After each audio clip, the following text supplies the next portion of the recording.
నేను మొన్న దాకా చూపించాను పోయినసారి కొన్ని మైన్స్ సిద్ధి వినాయక, కేఎస్ఆర్, శోభారాణి, ఇట్లా ఒక 7-8 మైన్లు, కొన్ని పట్టా భూములు 50 సంవత్సరాలు అయిపోయి పర్మిషన్లు ఇంకా ఇచ్చేదానికి అవకాశం లేకుండా ఏదైతే ఆక్షన్కి మళ్ళీ సెంట్రల్ గవర్నమెంట్ పిలవాల్సిన మైన్స్ ని ఆయన గుప్పిట్లో పెట్టుకొని మనం చూపించాను డ్రోన్స్తో మీ అందరికీ కూడా వీడియో చూపించాను, అయ్యా జరుగుతుంది చూడండి అని. ఈ 10 మైన్స్ లో మీరందరూ కూడా చాలా మంది ప్రెస్ వాళ్ళు ఆ మైన్ దగ్గరికి వెళ్ళుంటే ఏ విధంగా ఒక రౌడీ మోకా ఉన్నారో మీరందరూ కూడా చూసుంటారు, వెళ్ళుంటారు. ఈ 10 మైన్స్ లో ఉదాహరణకి తన కంట్రోల్లో ఇల్లీగల్ గా పెట్టుకొని ఒక 10,000 టన్నులు అనుకుందాం, ఎక్కువే తీయొచ్చు కానీ ఒక 10,000 టన్నులు అనుకుందాం మనం. 10,000 టన్నులు తీసిన ఈరోజు మార్కెట్లో ప్రెస్ వాళ్ళు రకరకాల ఒక 50,000 చెప్తున్నారు, ఒక 1,00,000 చెప్తున్నారు. ఎంత సరే నేను అనేది అన్ని ఒక 25,000 వేసుకుందాం మనం.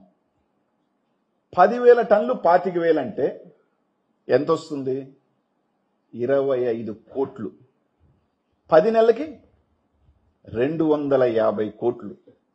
4 సంవత్సరాలకి 1000 కోట్లు. ఖర్చు ఎంత? మహా అంటే 4 హిటాచీలు, 10 టిప్పర్లు.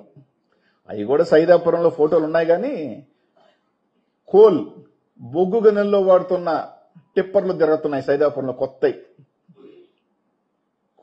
సైదాపురంలో మీరెలా తీసుకోవచ్చు, మామూలుగా 200s వాడతారు హిటాచీలు, 300లు అంటే ఎక్కువ లోడ్ ఎత్తేదానికి ఎక్కువ లోడ్ తీసే హిటాచీలు దిగున్నాయి. మైనులు లేవు కానీ ఈ మిషనరీ ఎందుకు? నీకు మైనే లేనప్పుడు ఇంత పెద్ద మిషనరీస్ ఎందుకు దిగున్నాయి? అంటే 1000 కోట్ల రూపాయలు మీ పెట్టుబడి ఎంత?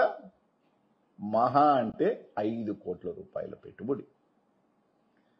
ఆయన 5 కోట్ల రూపాయలకి ఇంతమందిని ఇబ్బంది పెట్టి ఒక కంపెనీ పెట్టి ఇన్ని వేల మందిని, ఇంత మైన్ ఓనర్ని, ఇంతమంది ఎక్స్పోర్టర్ని, ఇన్ని వేల మంది జనాలు ఇబ్బంది పడుతూ 5 కోట్ల కోసం పెడుతున్న వ్యక్తి 5 కోట్లతో 1000 కోట్ల రూపాయలు ఆయనకేమన్నా చేయదంటారా? ఉదాహరణకి జార్ఖండ్ ఆ ఏరియాలో పనిచేస్తున్నారని చెప్తున్నారు. సరే నాకు తెలియదు అనుకోండి, బట్ రఫ్గా వేసుకున్నాం.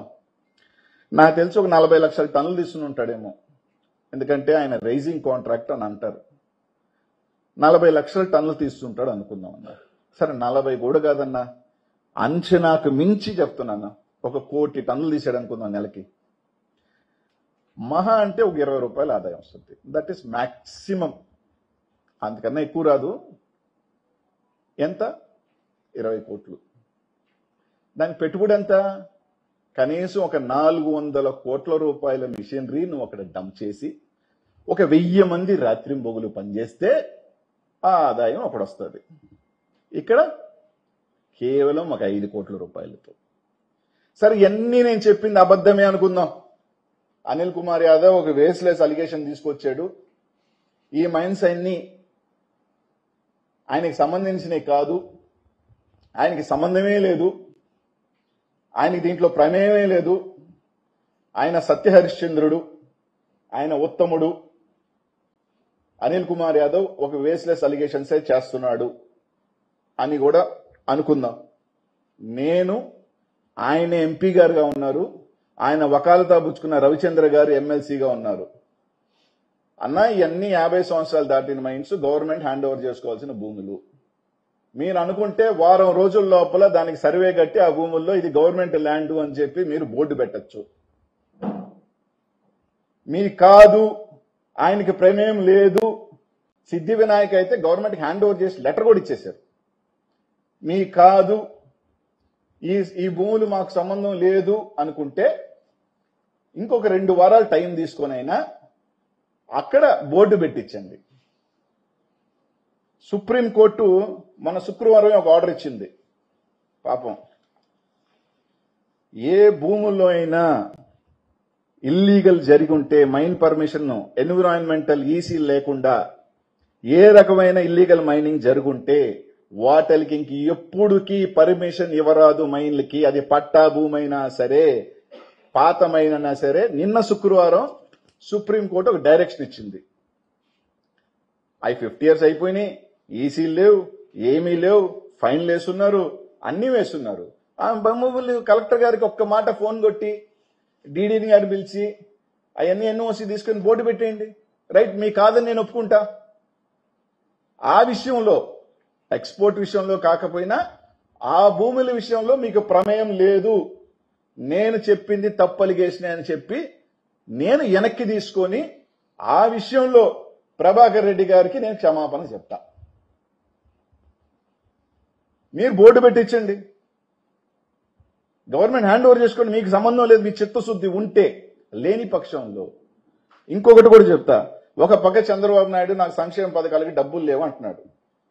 ఎక్కడా నాకు డబ్బులు లేవు, స్త్రీనిధి అది ఇవ్వలేనంటున్నాడు, తర్వాత అమ్మకు వందనం అది లేనంటున్నాడు, డబ్బులు లేవని మీరు అంటున్నారు. ఈరోజు శోభారాణి మైన్లో 1,00,000 టన్నులు ఉంది అని చెప్పి మీ డీడీ గారు రిపోర్ట్ ఇచ్చారు. సిద్ధి వినాయకలో జూన్లో 4,000 ఉండింది, జనవరికి 25,000 ఉన్నాయని చెప్పి పర్మిట్లు ఇవ్వని ఇచ్చారు. ఈ విధంగా ఒక 1,50,000 టన్నులు మరుగున పడుంది. ఈ 150,000 టన్నులు మీ గవర్నమెంట్ కేబినెట్ ప్రకారం ఆక్షన్ అయ్యాలని చెప్పి ఒక కేబినెట్ లో నిర్ణయం తీసుకున్నారు. ఆక్షన్ ఏంటి బంగారంగా? ఒక 30,000 వస్తే 500 కోట్లు మీకు వస్తుంది కదా. 500 కోట్లు మీరు తీసుకుంటారా, లేకపోతే 500 కోట్లు ఇంకెవరో జోబీలోకి పంపిస్తారా? అది కూడా క్లారిటీ. ఇదిగో ఇవన్నీ మేము తీసుకుంటాం, మేము ఆక్షన్ వేస్తాం, మాది చిత్తశుద్ధి ప్రభుత్వం అని చెప్పండి.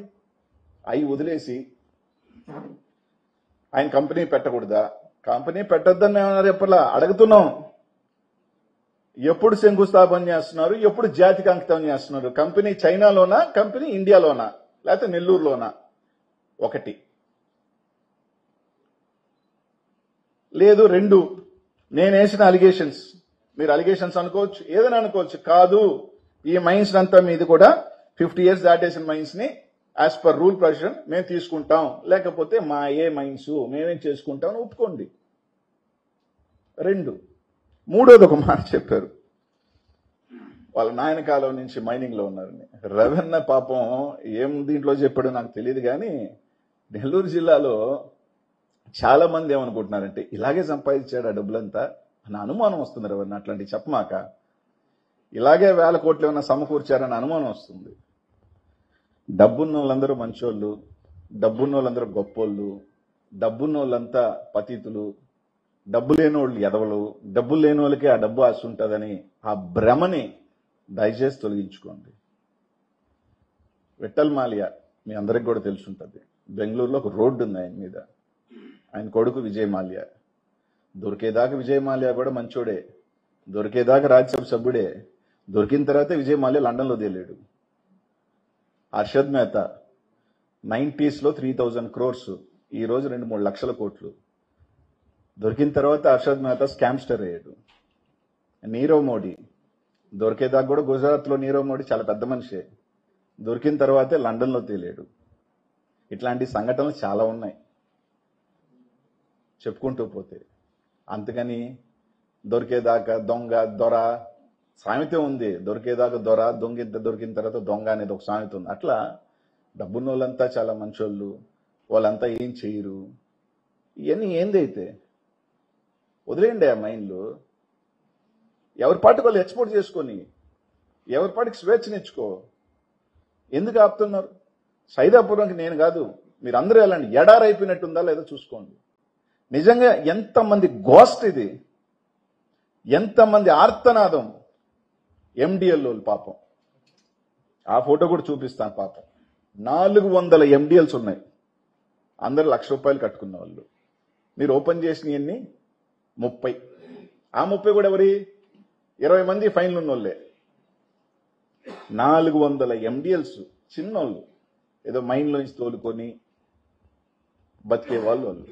వాళ్ళ కడుపు కూడా కొట్టాలా? వాళ్ళ మీద ఓ 1,00,000 2 లక్షలు ఫైన్లు వేశారు. అది కూడా కొలతలు లేకుండానో లేకపోతే ఫైన్లు వేశారు. ఏదో నామినల్ గా కట్టుకొని కోట్లున్న వాళ్ళని మాత్రం వదిలేసి మైనింగ్ చేయిస్తూ 400 మంది ఆ ఫోటోది ఎండిఎల్ ఫోటోది పాపం సంవత్సరం నుంచి వాళ్ళు తోలుకున్న రాయ వర్షానికి ఎండకి పనికి రాకుండా పోతా ఉంది.